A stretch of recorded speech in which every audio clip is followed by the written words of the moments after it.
Hey everyone, Ryan here, and welcome back to another Super Smash Bros. Ultimate video. We have only 65 days until Smash Ultimate is released on the Nintendo Switch, so go ahead and smash that subscribe button for more videos like this one, and join my Discord server and follow me on Twitter if you want to talk to me directly. And guys, we recently hit 500 subscribers about a week ago, and that's so awesome. Thank you to all of you who are watching my videos and subscribing to my channel. And also, I apologize I haven't been making videos as frequently.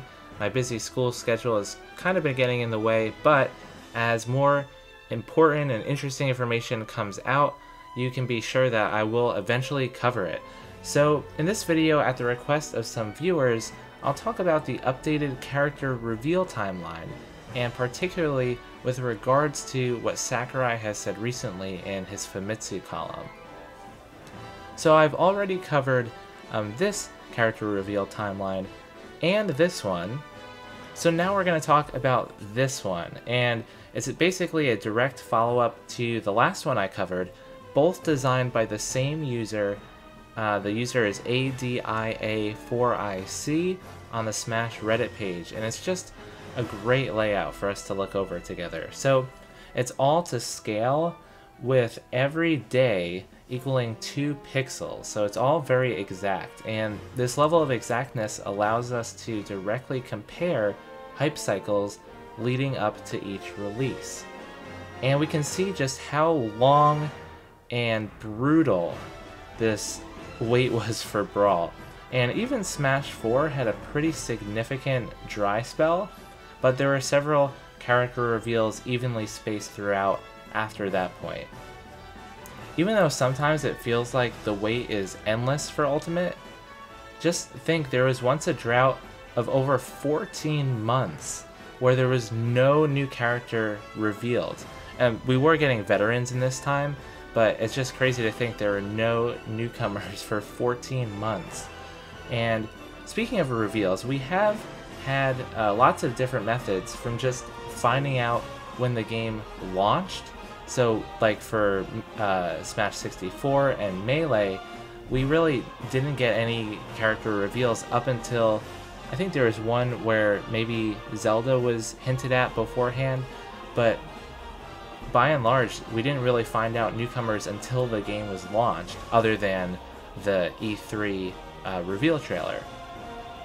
So, for Brawl, that's when we got the dojo, which, let's just take a trip down memory lane and look at that for a second. So it's actually all still up there, believe it or not. But I remember this thing was actually pretty fun, and I'm not even the biggest Sonic fan out there, but the day he was announced, I just remember everyone at school going crazy. It was so hype. And this was basically it. You would wake up and there'd be a new post, and there were no fancy videos or anything, but you'd see his render, his icon, and then underneath a description about the character and some of his special moves, and it was just so cool. But you'd get, you know, all these different things, game modes and stages and items, kind of like we are now, but it was a lot less fancy, but it had pretty meaty descriptions underneath, so it was always fun to read every day and see what was new coming to the table. Then of course Smash 4, we had the Miiverse post of the day by Sakurai himself, and then the introduction of separated animated trailers for each new fighter, and then we eventually evolved to the beautiful website we have now, and the equally beautiful reveal trailers we have to look forward to now as well. So back to the timeline, each release date is on the far right, and they're all evened up, and the E3 reveal trailer is on the left, with the exception of Smash Ultimate, where we had that March teaser trailer with the Inklings ahead of the June E3 announcement.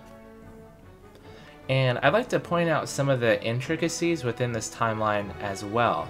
Highlighted in red is when a character or characters were deconfirmed from the game. So for example, once Brawl was released, we realized that Dr. Mario, Pichu, Young Link, and Mewtwo, and Roy were all deconfirmed and not going to be in the game. And then with Smash 4, with Charizard being announced as a separate playable character that essentially deconfirmed Pokemon Trainer, and then of course we had some more deconfirms later on, unfortunately.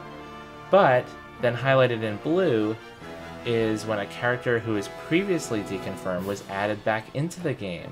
So either as DLC, like on the far right for Smash 4, or Dr. Mario was part of the base game, and then of course everyone is here for Ultimate, everyone coming back in that E3 announcement. So it's just a super neat layout, and I love how this user created this timeline. So also notice for Brawl, we had 9 occasions, 9 separate days where a character was revealed. And Smash 4 had 8 of those days, or 8 separate days where we got a character or several characters revealed. So far we've only had 4 for Ultimate, although it's just a much shorter hype cycle, and of course we were told, originally at least, that we wouldn't be getting as many new characters. But we've only gotten 4 days with reveals.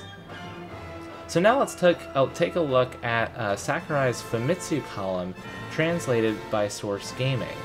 And Sakurai says, "That said, if you were thinking that we'd just be dropping a bunch of newcomer trailers all the way up until release, you'd be sorely mistaken. We may have gone a little bit overboard up until now, so we're going to slow our pace from here on out." And upon reading this, a lot of us, including myself, were a little bit disappointed because it sounded like, just from a very quick glance, we wouldn't be getting that many more characters left.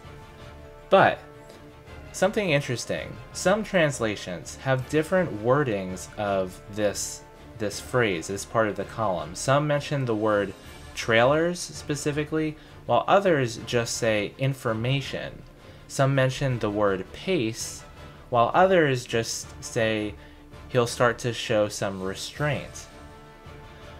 Now, if you haven't been following the different theories like box theory, blog theory, and music theory and all that, Papagenos has a great video covering all of that. I'll leave a link in the description so you can catch up to speed with all that stuff. But for the record, I believe none of them, except maybe blog theory. But it seems like we're getting closer to 2 characters per week now instead of the 3 that we were averaging. So that theory might be out the window as well. But the fact that Sakurai's wording is mysterious and ambiguous could be a good thing, because it leaves some room for interpretation. You know, if he's saying information and he's talking about showing restraint, maybe he's referring to not just character reveals, but also talking about characters on the Smash website in general, or maybe he is talking about trailers, but he's talking about the pace at which we're getting a reveal day. So we could be getting several characters on a reveal day. Or maybe he is saying we're getting less characters, but we're actually still getting more than just the 1 or 2 that some people are thinking, like with box theory. So there's room for interpretation here. And let's be honest, this wouldn't be the first time that he straight up lied to us. So there is plenty of room for more characters, and I wouldn't be so quick to be disappointed by that Famitsu column for sure. And here's where it gets even more interesting. So the Japanese Challenger playlist on YouTube was updated on September 30th. And this happened twice in the past. And by my calculations, exactly 10 days before both Smash reveals. That's the August 8th Smash Direct and the Isabelle reveal in the Nintendo Direct. And the new label was removed from the website again, which I reported it on last time, and this happened twice in the past as well. If my math is correct, it was exactly 7 days before both Smash reveals. That's the August 8th Smash Direct and the Isabelle reveal in the Nintendo Direct. So this would pin us at exactly October 10th, which does fit a certain pattern because we've had August 8th being a Wednesday and September 6th rescheduled to the 13th being a Thursday, and now potentially October 10th would be a Wednesday. It's, you know, all of them were midweek and were beginning middle of the month, one of which matched the month's number. So I don't know, there are a couple of things pointing to a potential reveal. Is it set in stone? Absolutely not, but it is fun to speculate that we may see something after all. And if we do get an announcement, I personally think they would drop a separate reveal trailer video on the blog, followed by a YouTube upload and social media, like the Robin and Lucina trailer. Now, I did originally predict over, gosh, almost 2 months ago now, that Shantae would be revealed in the month of October, but who knows? If we do have a reveal trailer, who would you like to see in it? Let me know in the comments below. Thank you so much for watching, guys. It's great to be back. If you like this video, leave a like and subscribe to my channel if you haven't already for more on Smash Ultimate and all things Nintendo Switch.